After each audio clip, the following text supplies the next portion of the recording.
इस वक्त बड़ी खबर आपको बता रहे भोपाल से, जहां पर राज्य सरकार के अध्यादेश को राज्यपाल से मंजूरी मिल गई है। इस वक्त की बड़ी खबर आपको बता रहे भोपाल से, राज्य सरकार के अध्यादेश को राजभवन की मंजूरी। इस वक्त की बड़ी खबर आपको बता रहे हैं, प्रदेश में अब जनता ही चुनेगी महापौर। तो इस वक्त की बड़ी खबर आपको बता रहे हैं, प्रत्यक्ष प्रणाली से होगा महापौर चुनाव, सीधे जनता चुनेगी प्रदेश में अब महापौर। तो इस वक्त की बड़ी खबर आपको बता रहे हैं। इस सिलसिले में राज्य सरकार ने अध्यादेश जारी किया था, अब उस अध्यादेश को राजभवन की मंजूरी मिल गई है। अब जो नगरीय निकाय चुनाव होंगे उसमें महापौर सीधे जनता चुनेगी। प्रत्यक्ष तौर पर ये चुनाव होंगे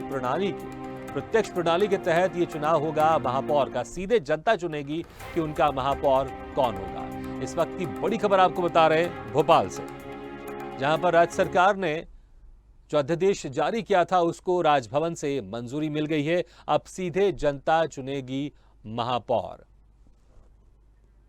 इस खबर पर ज्यादा जानकारी के लिए बात करते हैं हमारे संवाददाता विवेक राणा से। विवेक, बहुत बड़ी खबर है क्योंकि बीजेपी की सरकार चाहती थी कि जो महापौर का चुनाव हो वो सीधे जनता चुने। इसके लिए अध्यादेश जारी किया था और अब उस अध्यादेश को मंजूरी मिल गई है राजभवन की भी। बिल्कुल भागीरथ, मध्य प्रदेश में लगातार नगरीय निकाय चुनाव और पंचायत चुनाव को लेकर जो कशमकश का दौर है वो समाप्त हो गया है। क्योंकि बात की जाए प्रदेश सरकार की, तो प्रदेश सरकार ने जो नया संशोधित अध्यादेश है वो आज राज्यपाल को भेजा था और मुख्यमंत्री शिवराज सिंह चौहान की करीब 15 मिनट मध्य प्रदेश के राज्यपाल मंगूभाई पटेल से मुलाकात हुई थी और उसके बाद जो नया अध्यादेश है उसको मंजूरी मिल गई है। यानी देखने वाली बात है कि मध्य प्रदेश में अब जो महापौर के जो चुनाव होंगे वो प्रत्यक्ष रूप से होंगे। और बात की जाए नगर पालिका और नगर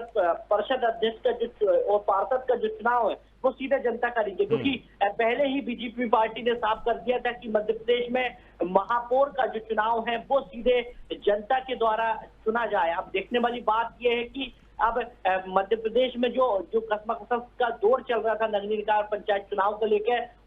वो कशमकश पूरा खत्म हो चुका है और अब राज्यपाल ने नया जो अध्यादेश है उसको मंजूरी दे दी है। जी विवेक, जब पहले बीजेपी की सरकार थी उस वक्त भी सीधे तौर पर जो महापौर का चुनाव होता था वो जनता चुनती थी, लेकिन जब बीच में 1.5 साल के लिए कांग्रेस की सरकार बनी, कमलनाथ उस पर मुख्यमंत्री बने, तो कमलनाथ ने अब प्रत्यक्ष तौर पर महापौर के चुनाव करवाने का एक निर्णय लिया था, लेकिन अब बीजेपी सरकार ने उस निर्णय को फिर से बदल दिया है। बिल्कुल, जब कमलनाथ की मध्य प्रदेश में 2018 में 15 महीने की सरकार थी तो उस दौरान नया अध्यादेश लाने पर विचार चल रहा था और कांग्रेस सरकार ने नया अध्यादेश लाई थी कि मध्य प्रदेश में जो महापौर है उनको सीधे जनता नहीं चुनेंगी और जो वहां के जो मेंबर हैं वो चुनेंगे। अब मगर बात की जाए प्रदेश सरकार की, तो प्रदेश सरकार ने नया अध्यादेश राज्यपाल को भेजा था और उसको मंजूरी मिल चुकी है। यानी अब मध्य प्रदेश में जो नगरीय निकाय चुनाव होंगे और पंचायत चुनाव होंगे वो नए अध्यादेश के साथ होंगे। यानी देखने वाली बात है कि मध्य प्रदेश में जो महापौर यानी मेयर को कहीं ना कहीं जनता चुनेंगी और बाकी बात की जाए जिला पंचायत अध्यक्ष की बात की जाए उसको कहीं ना कहीं जो पार्षद रहते हैं उनके द्वारा चुना जाएगा। जी बिल्कुल,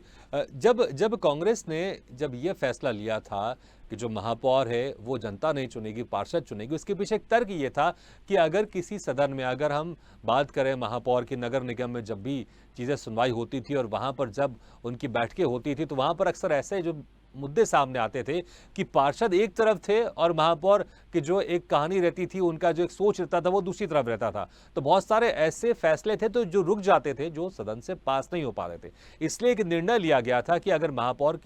महापौर वही चुनेंगे जो पार्षद बनेंगे। इससे जो क्लैशेस थे बीच के वो खत्म हो जाएंगे और आसानी से जो विकास के काम हैं जो रुक जाते हैं, जो पास नहीं हो पाते हैं नगर निगम में, वो समस्या नहीं होगी। लेकिन यहाँ पर अब फिर से अब सीधे तौर पर महापौर को जनता चुनेगी। तो ये क्लैशेस फिर से अगर ऐसी जगह दिखाई दे सकते हैं जहां पर किसी दूसरे विपक्ष की पार्टी का महापौर बना है और दूसरी पार्टी के वहां पर पार्षद ज्यादा है, तो वहां पर फिर से इस तरह के क्लैशेस सामने आ सकते हैं।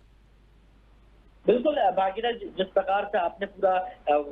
मामला बताया तो कई बार ऐसा देखने को पहले भी मिला था और अब संभावना ऐसी लग रही कि जिस प्रकार से इसके पहले मुख्यमंत्री शिवराज सिंह चौहान ने महापौरों को जिस प्रकार से जो पावर दिए थे, वो साथ ही बात की जाए साल की जो प्रदेश सरकार द्वारा जो राशि दी जाती थी वो भी कहीं ना कहीं बढ़ा दी गई थी, क्योंकि क्षेत्रीय विधायक की बात की जाए या मंत्री की बात की जाए तो कहीं ना कहीं जिले का जो सबसे ज्यादा जो पावर वो देखने को मिलता था वो कहीं ना कहीं महापौर को देखने को मिलता था, जिसके कारण एक बार फिर प्रदेश सरकार ने इस पर विचार किया है और विचार करने के बाद नया अध्यादेश राज्यपाल को पहुंचाया और राज्यपाल ने नए अध्यादेश को आपको बताना चाहूंगा कि मंजूरी दे दी है। क्योंकि कई बार देखने को मिलता है कि विपक्ष और सत्ता पक्ष की बात की जाए, दोनों ही पक्ष की यदि पार्षदों की बात की जाए तो जब पार्षद के द्वारा जब महापौर चुने जाते हैं तो कहीं ना कहीं पार्षद की जो बातें हैं और विकास ऐसे कार्य हैं तो जो महापौर को मानना पड़ता है, मगर अब जनता द्वारा चुना जाएगा, महापौर को पार्षद द्वारा नहीं चुना जाएगा तो सीधे ही पावर में महापौर देखने को मिलेगा, क्योंकि जनता के बीच से उठ के ही महापौर आएगा और जनता के मत से ही उसको जीत मिलेगी। तो कहीं ना कहीं क्षेत्रीय नेताओं की बात की जाए या बात की जाए सांसद की बात की जाए, विधायक की बात की जाए, प्रभारी मंत्रियों की बात की जाए तो कहीं ना कहीं महापौर उससे ज्यादा पावर में देखने को मिलेगा। क्योंकि कई बार बीजेपी पार्टी की बात की जाए तो बीजेपी पार्टी में कई बार इसमें विवाद छिड़ते हुए इसके पहले भी दिखाई दिया था, क्योंकि जब ये पूरा मामला चल रहा था, जब अध्यादेश को मंजूरी दी जा रही थी, इसके पहले भी कई विधायकों ने आपत्ति जताई थी कि महापौर उनसे ज्यादा पावर में हो जाते हैं, महापौर उनकी जो बातें हैं वो नहीं सुनते। अब देखने वाली बात है कि मध्य प्रदेश में जो पंचायत और नगरीय निकाय चुनाव का जो संशय बना हुआ था वो अब खत्म हो चुका है और अब बिल्कुल विवेक, तो महापौर चुनाव को लेकर संशय अब खत्म हो गया, अब सीधे जनता चुनेगी महापौर मध्य प्रदेश में। विवेक, बहुत बहुत शुक्रिया इस तमाम जानकारी।